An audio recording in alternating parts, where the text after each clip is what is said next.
The media today are so omnipresent and information moves so quickly that it's imperative for us to understand the role of public affairs and the importance of managing our communications. There's so much information out there and we're constantly being bombarded with it.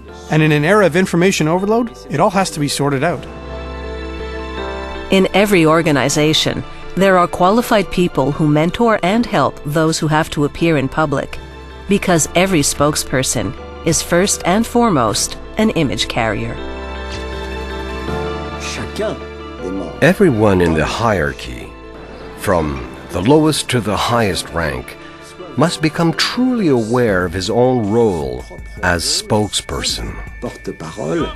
We must seize this opportunity to tell the public who we are, what we're doing, and why we're doing it.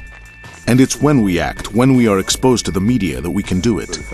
Il y a des troupes qui se préparent actuellement avec le quartier, déploiement prochainement, selon le besoin.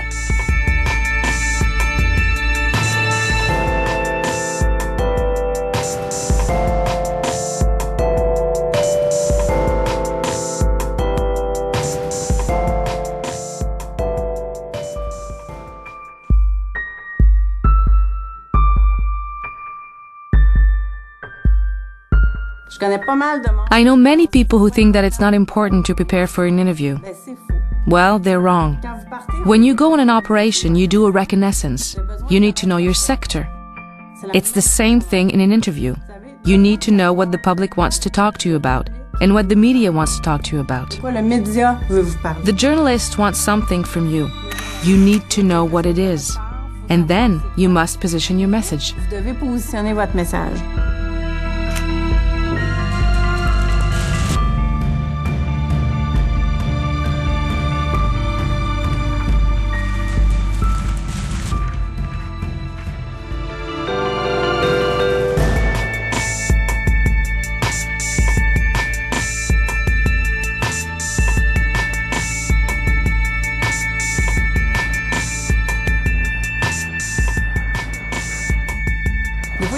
Sometimes there are generals who really have no time. They're very busy, traveling from place to place around Quebec, around Canada, even around the rest of the world.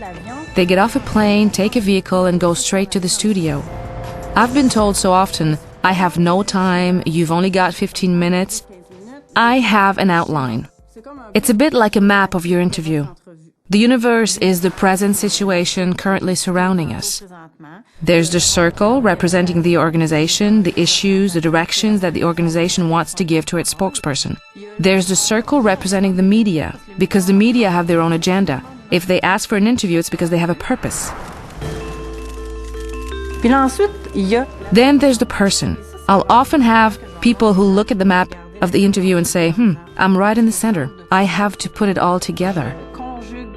It's not that simple, because these people have their own beliefs, their own values, and their own way of looking at things that's not always the same as the media and the organization.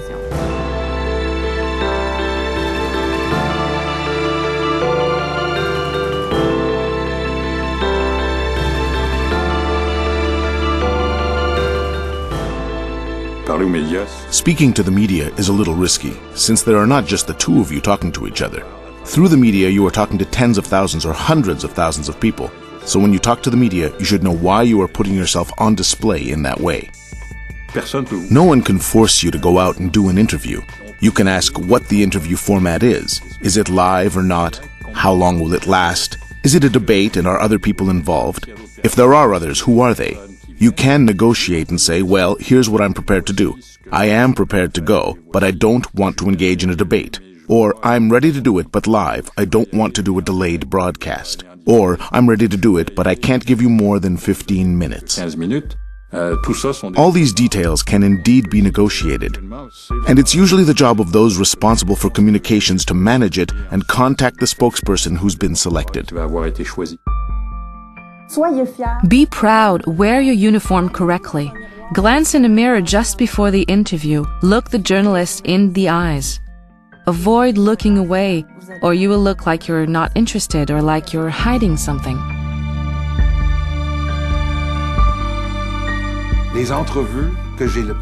What I liked best in the interviews I've done during my career was the fire of the people who had beliefs or theories or subjects to present and who were really passionate about their subject and about what they did. Whether a CEO, a union leader, or an artist, it's always better to talk to people who are in the heat of the action. They're the ones who really know the story or the conditions, and they're also the ones who have a human relationship with what is happening. You take the metal inside the soil, slowly, like that. Before, during, and after an interview, everything is recorded. Anything you say in an interview may be used. You'll see sometimes that, to make you say a little bit more, the journalist will leave a moment of silence between your answer and the next question. You'll feel awkward, and you'll want to fill this void. So once you're done, stop talking. Don't try to say everything, because people at home won't know what you forgot to say. They don't have a script in front of them. They're receivers. This is a way to become more relaxed. If you try to think of everything you have to say rather than answering and exchanging views, you could get lost. What's useful about the map of the interview is that you will find your own keywords. You'll find a common denominator between the words that are topical, the words of the organization, and the words of the media, and that's where you'll find your keywords that are part of you.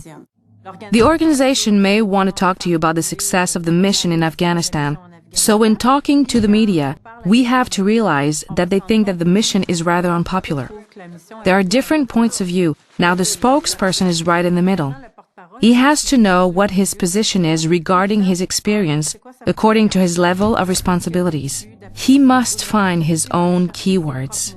He can find words that are part of him and that will not make him appear a liar.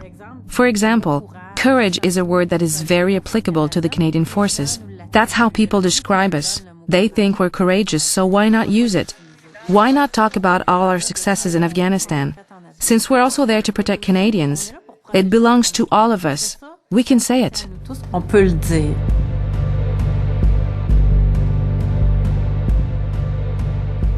If you borrow someone else's words, you'll get lost in your interview and it won't seem genuine. You'll be deceiving yourself and your body language will make you appear as a liar.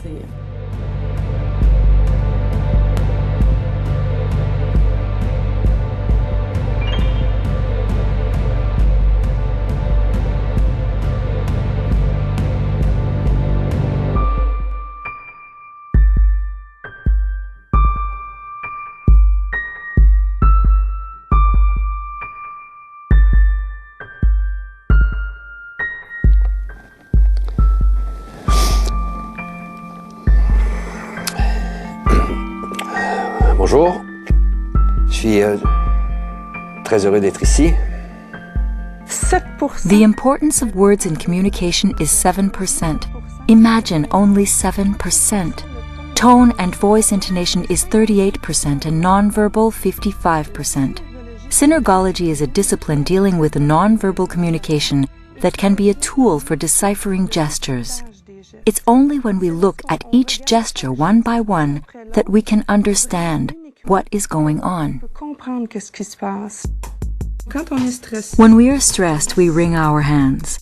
When we want to say things but we end up keeping it in, our mouth slightly closes. When we tell a lie, our hands try to hide slightly behind us. The left side of the face is the soft side of communication. It also maintains the relationship with the other person, so the trick is to see the left ear pointing forward. I am showing the left side, and so I am trying to be seductive in my communication. I am trying to convey my message to you very smoothly. René Lévesque had this talent for conveying his message and being very seductive in his communication. This was his first broadcast on Point de Mire. So it's 5, 4, 3, 2, 1, and already in the first few seconds, he is pointing with his left side. Comment se pose cet atroce problème algérien, comment il se profile sur la vieille France métropolitaine? Eh bien, naturellement, puisqu'on était là, on avait envie d'aller voir aussi. People can see when we control our actions, so we should use our hands and be as fluid as possible. To fully convey a message, we must put an image into people's mind. Otherwise, they won't remember our message. One day I had a spokesperson who just got back from Afghanistan at the time when Canada was in Kabul.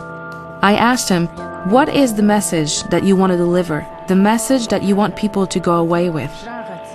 He told me, I want to let people know that during the 6 months we were there, Canadians made a difference.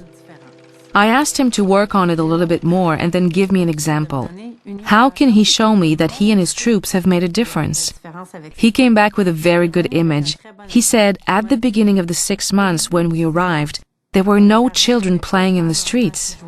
At the end of 6 months, the troops thought it was funny because the Afghan children were playing soccer in the streets, but with a volleyball. Yes, they were playing outside in the streets and they felt safe. Salam alaikum. Au début, nous sommes partis de MSJ et puis nous avons fait une patrouille démontée dans le bazar qui est le centre du village. Of course, everyone who comes has a message to convey. Almost everyone does. But the essential thing, or the ideal, is a person who is able to deliver a message without appearing to. Sans en avoir l'air. A journalist commenting on a hockey game, speculating in advance on what's going to happen, he can get away with it and people even like it. But in the Canadian Forces, nobody can speculate or lie. Everyone must speak within the limits of their own role and area of responsibility.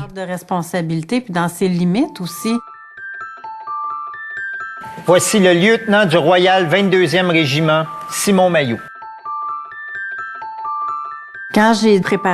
When I had to coach Simon Mailloux for Tout le monde en parle, he had just come back from Afghanistan minus a leg and he was just beginning to get used to his new prosthesis. With Simon, the preparation done was very thorough.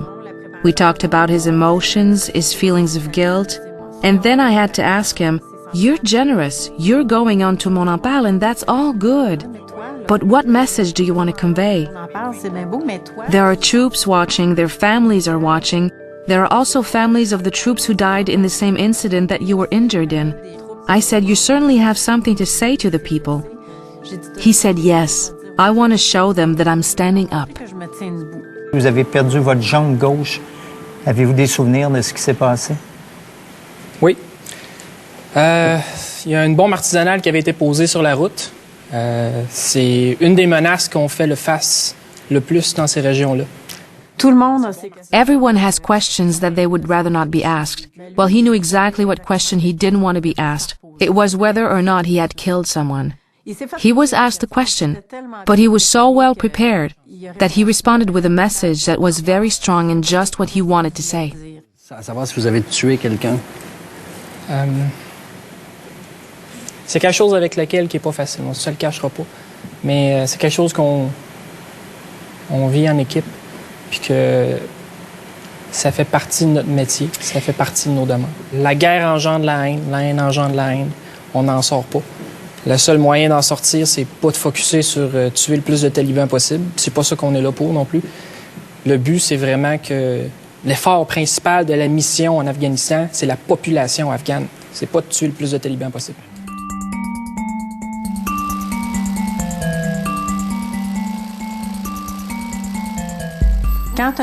When a member of the services gets up in the morning, he's a regular citizen, but when he puts on his uniform, he is now part of the Canadian Forces. He represents his organization. The higher his rank, the greater his responsibilities, the more likely he is to be in an interview where he will have to tell truths that are not easy to tell.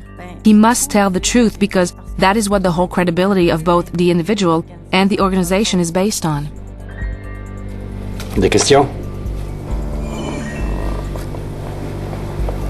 Colonel, ça va coûter combien tout cela?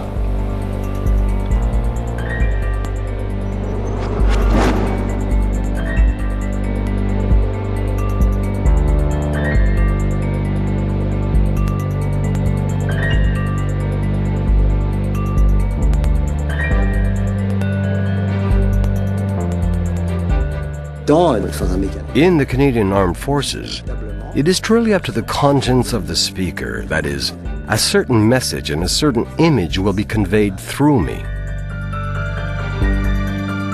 We learn to present ourselves to talk to a camera, to put forward the best possible image of ourselves.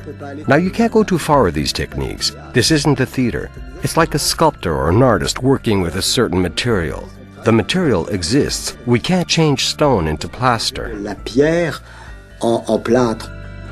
On va souvent juger. We will often judge a person or an organization by how they handle a crisis. An example is Clément Richard, who had been a minister and who was the spokesperson for the Place des Arts. There were rumors about union issues at that time. Mr. Richard tried to escape them. He ran away right in front of the camera. Il nous a refusé toute entrevue, et c'est souvent à la course que l'ex-député et président de l'Assemblée nationale a refusé de répondre à nos questions. 20 years later, he is still remembered more for running away and being chased on camera than for anything he was able to do as Minister of Cultural Affairs. Laissez-moi, je vous ai dit non. Il était si pressé de fuir qu'il a tenté par 2 fois d'emprunter les voitures taxis déjà occupées par des passagers. If you keep silent, you're not gaining anything. It's always better to speak up. You could do or say things that you didn't want to. However, if you keep silent, you are condemning yourself. If someone tries to hide something, it's going to catch up with him someday. An individual who wants to hide something is a very small part of a large organization. The organization, for example, has to find the right spokesperson to get its truth out. If it gets out too late, the organization loses favorable public opinion. It loses credibility, which will take years to rebuild.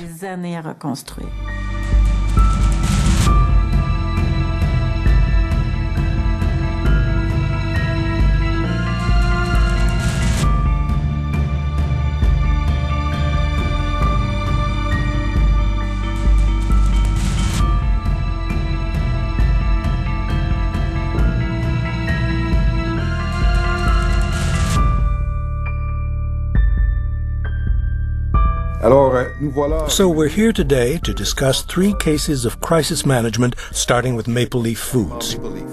Maple Leaf ferme temporairement l'une de ses usines torontoises. L'entreprise veut retracer une dangereuse bactérie. Et le grand patron en prend l'entière responsabilité. This is our accountability. And it's ours to fix. C'est notre faute ce qui arrive, et c'est à nous d'y remédier. So in a crisis, is it absolutely necessary that it be the CEO who comes to the mic? As a journalist, Dominique, you prefer that, I imagine. Yes, indeed. I like their attitude of immediately apologizing publicly. A sin confessed is a sin half pardoned. And I think this approach is really a credit to Maple Leaf. As to whether or not it be the CEO, I have nothing against PR professionals. But rather than one of many PR officers being put forward, in a case as extreme as this one, it's important that the leader step forward. And they are there physically, I understand, every time the plant is running. With respect to the image, for example, there are still communications advisors behind this gentleman, whether we like it or not. In the heat of the action, he's there, his jacket off, sleeves rolled up, no tie. He has the right script, he has the right attitude, he's dressed appropriately. He's credible and is taking the right action, of course. The operation then follows its course, but overall, from the beginning, we are aware that it is a crisis situation that may turn out to be extremely serious. Even fatal. And life-threatening, no mistake about it. 34 mm de pluie verglaçante. Des fils, des poteaux, des pylônes se sont écroulés sous le poids de la glace. 755... The ice storm was a crisis that ended well, and that was extremely well managed because there were people in Quebec who were very sensitive to public affairs and public communications. Ce qui est en rouge, c'est 100% sans électricité présentement. Everyone remembers the almost daily presence of the Premier and the Chairman of Hydro-Quebec. Even if they didn't really have much to say, they showed that they were there. They showed that they had been working on it during the day. Something was being done during the day. Yeah. I still remember the turtleneck. With the Hydro-Quebec logo. We interviewed guys high up in the power poles. You realize the sympathy this evoked? The sympathy that the public can feel towards these workers who work day and night to restore electricity as quickly as possible. It was extraordinary in terms of the image projected. Extraordinary because it was real life. Juste faire mon travail bien fait But what they wanted was not to know when the lights would come back on, but just to know that someone was working on it. Then, when I saw the army in the street... They came by my house clearing broken branches. Mine too. We must be in the same neighborhood. They came with chainsaws to help people, but people would come and bring them soup, bread, cakes. It was absolutely incredible. Ça vous plaît, ce genre d'émission? Ah oui, c'est tout à fait plaisant. Aider le monde. Effectivement, c'est des jeunes de la population. Et puis, je pense que c'est une très bonne cause. Peu importe la température, on est là pour ça. You have to take the space the media gives you. The journalist has questions to ask you because the journalist represents the public. It's an opportunity. It's not just a responsibility. You have to do it. Donne la chance d'aider au monde, puis ça remonte notre image.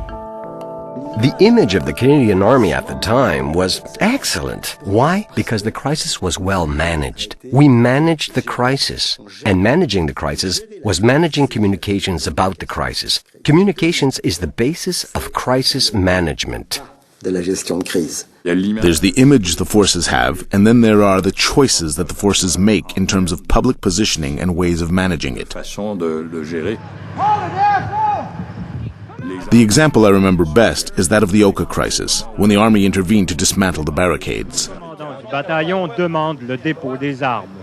Restez calme, bougez pas, pointez pas d'armes.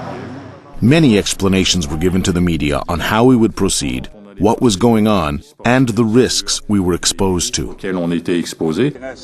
Il reste en ce moment la barricade principale qui est à l'ouest du centre-ville d'Oka, sur la route 344, puis il y en a encore une au nord du terrain de golf. With this young soldier, we felt it was high noon, or the moments just before the climax in a great war movie. These seconds are precious for the Army's image. This young soldier has done a tremendous job. What should we conclude this intervention did for the forces, for their image? It did a lot, because here we have a demonstration of both the Army's ability to intervene or maintain the pressure and not intervene. But also, at the same time, to define its intervention parameters with respect to communications, the communications it has with the public. Puis vous assurer que les troupes canadiennes n'utiliseront pas la force à moins que les warriors ne les y contraignent. So now, what about the armed forces mission in Afghanistan? We can say that Canadians are divided on the issue. But what effect must this have on the image of the armed forces? First, there is the fact that once the decision is made, it is a political decision and the army must live with it. Therefore, it cannot, I think, change it. Its essential role in terms of communications was to explain what it was doing and thus remain at a more operational level of discourse rather than discussing the merits. But with respect to the Army's image, the fact remains that in Afghanistan, the Army also built up its image. It's more managed, of course. We're in a conflict, it's more delicate. There are other foreign forces present, so it's extremely delicate. But the Army is doing a good job of managing its image. If you wear the uniform, it's because you're proud. We don't talk enough about the Canadian forces in public. People don't understand what's being done. Whatever your level, whatever your rank, whatever your job, you have a responsibility for maintaining the image. Je vais quitter satisfait, extrêmement satisfait du travail qu'on a fait ici.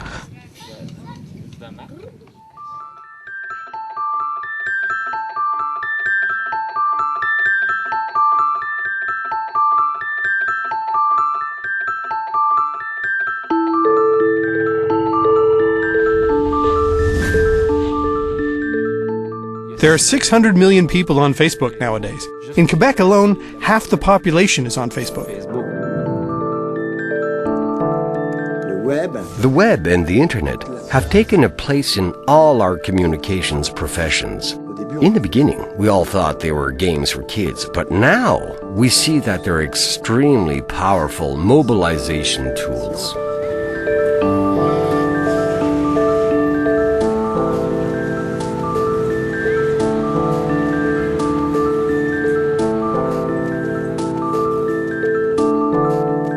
Doesn't the popularity of these social media cause more suspicion among the public towards communicators, whether journalists or PR professionals or CEOs? On the contrary, I find that it establishes a closeness with the company and the company's management, and that's why I find these tools indispensable in communications today.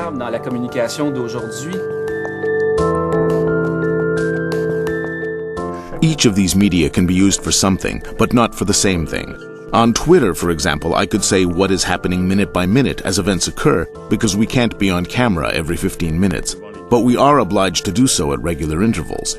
First, because in a crisis, people want to know, people want to be reassured. We have a thirst for what is happening. We want information.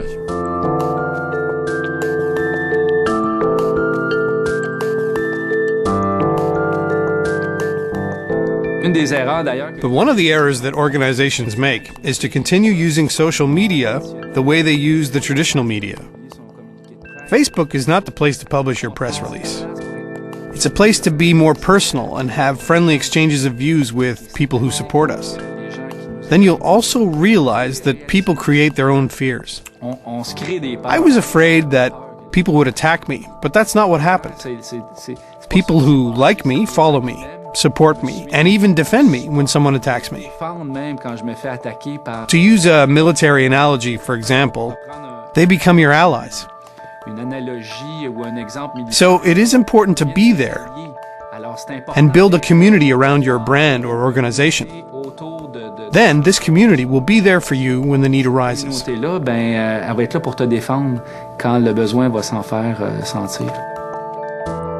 My mother has no Facebook account and has no need for it. However, an organization has no choice but to be present on the web. If you're not there, someone else will take your place. Someone else will control your message. I've seen so much information circulating on Facebook and other social medias. Those who are in Afghanistan are proud and want to show where they are, take nice pictures with a cool vehicle full of antennas. They give out too much information. If you're in command and are leading troops, tell them to be very careful with what they post on Facebook and other social media. The other thing I'm monitoring closely, and I'm becoming very concerned about, and that the armed forces should also be worried about, is geolocation. People are now no longer content to simply say what they're doing. They want to say where they're doing it and when. The photos they publish on Facebook are often accompanied by geolocation data to show where and when the photo was taken. And this is worrying. This kind of data would make me afraid. I would like to make sure that it is not accessible to anyone. There are strategic rules and operational rules, and likewise, there are rules of communication. These rules of communication must be both defined and shared. This issue must be managed in such a way that those who are more professional in the area of communications can do an adequate training job, because otherwise, we are at risk of having serious problems. C'est vrai qu'on a fait une erreur, mais on est des humains. Et on va mettre tous les efforts nécessaires pour rétablir la situation. Parce qu'il est important pour nous en ce moment, c'est le bien-être et la sécurité de nos troupes. Alors je vous remercie beaucoup d'être venus. The Canadian forces have a duty of transparency towards the public. The public are the taxpayers. We are part of the public ourselves, and we work for the public. Without the public, the Canadian forces are nothing. We keep coming back to transparency. It's indispensable on the web. There's no use trying to hide something or to lie on the internet, because someday the truth is going to come out. We must really know that it is easier today to show that someone is lying than to show he is telling the truth. This is why it is better to equip ourselves with the truth. So don't forget that the important thing is to use information that is true, that is verified, and in particular, that remains within your field of expertise and within your area of responsibility. Contact! Let's go! In an era of hyper-communication, it is no longer sufficient to merely keep abreast of news and social change. We must be familiar with media trends and manage our communications in order to maintain control of our identity as individuals and as an organization.